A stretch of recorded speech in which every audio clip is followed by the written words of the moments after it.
What's up guys, and welcome to part 6 of Netflix recommendations. I actually have a surprise for you. I'm going to do a unboxing, this is something I've been waiting for a very, very long time. Only joking, it's empty. Now I'm going to recommend 5 movies in this vid as opposed to 3, and if it works I'll continue making these the same way for the foreseeable future. So, let's do it.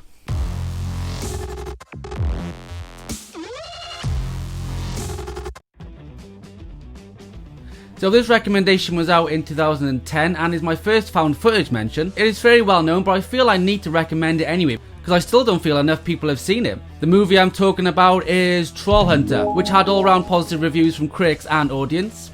So Trollhunter is about these college students that set out to make a documentary about these hunters who are suspected of bear poaching. But as you may have guessed from the title of the film, there ain't no fluffy brown bears in this. So when I first seen this, I don't think I'd seen a found footage film this great in ages. And still now I think this is simply one of the best ones that have ever been made. I think what makes it work so well is the level of believability you have that these trolls could actually exist.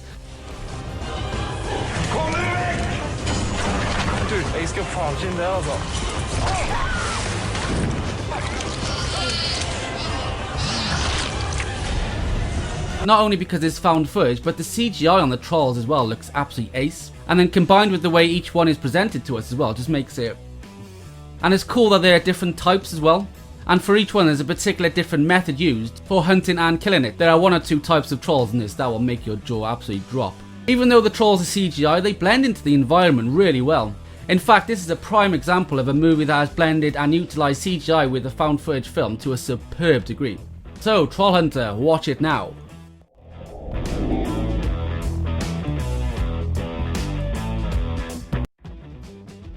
So this next one had me properly tearing up at certain moments, and it's tough because this is one of those movies that is so well made but at the same time is quite hard to watch in parts. But I put that down to the phenomenal performances from the whole main cast, being Naomi Watts, Ewan McGregor, Tom Holland, as well as other supporting cast. It is The Impossible, which is about the 2004 tsunami that struck the island of Khao Lak in Thailand. This is one of the finest examples of a movie that is just a complete emotional rollercoaster pretty much start to finish, as it tells the traumatic story of a family that attempt to reunite with each other after this horrific disaster has taken place.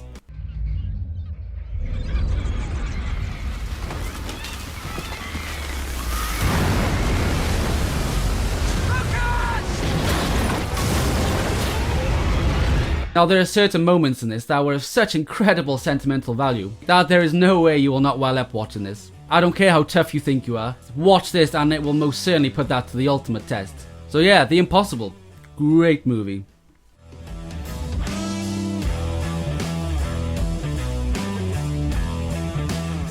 So it's time to mention a flick that resides in the horror realm. Well, more specifically it's a slasher horror movie, and at this point was become quite an iconic killer at the helm. The first movie I absolutely loved, and I think the second is just as good. I am talking of course about Wolf Creek 2. So I'll take this opportunity to tell you that if you haven't seen the first film, then I highly recommend that. It's a great little independent Australian horror flick.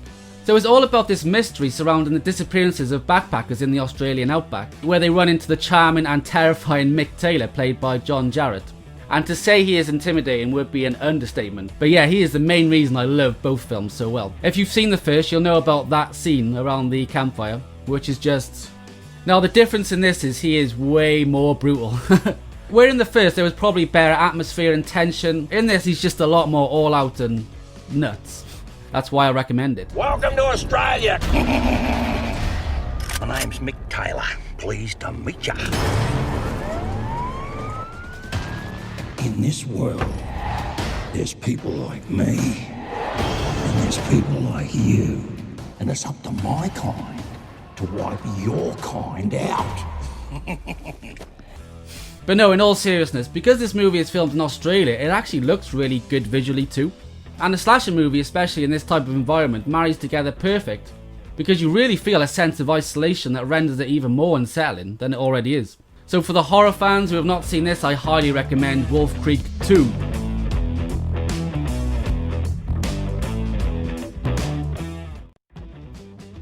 Next recommendation stars Eddie Redmayne and Felicity Jones, who are both fantastic in this. I've been wanting to give this another go because I absolutely loved it the first time I watched it. This recommendation is The Theory of Everything. So this film is a biological drama that tells the story of the famous physicist Stephen Hawking. I found this too to be a real fascinating watch, as like me and I'm sure most of us are only aware of his greatness around the period after he had unfortunately contracted Lou Gehrig's disease. But I was never aware of the details of what his life was essentially like beforehand. I love the amount of details they present to you in this movie. This movie is inspirational, albeit heartbreaking, but at the same time has moments that are touching and moving. Fight this illness together. Good luck. Your black hole theory. It's brilliant. To the esteemed Dr. Stephen Hawking. But most importantly, it's just a really well-crafted movie about a truly one-of-a-kind man who has provided the world with the inspiration to seek out more than just what lies beyond our eyes, and to open our minds and hearts to the deep dark mystery that is space.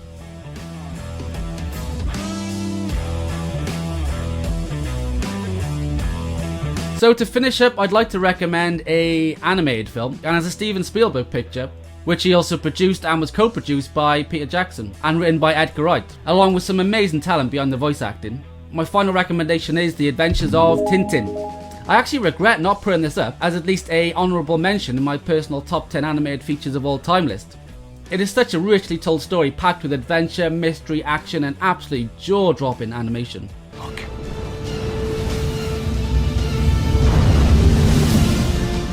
This may sound crazy, but I've got a plan. Excellent. Really took me by surprise when I first watched this.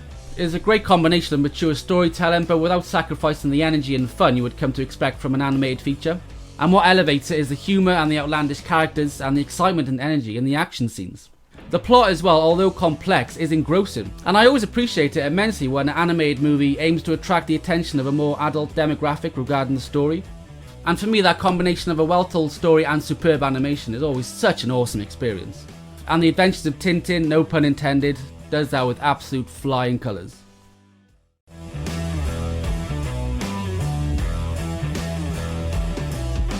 Thank you so much as always for watching, guys. Also, if you haven't already, please don't forget to subscribe. This week's recommendations are Trollhunter, The Impossible, The Theory of Everything, Wolf Creek 2 and The Adventures of Tintin.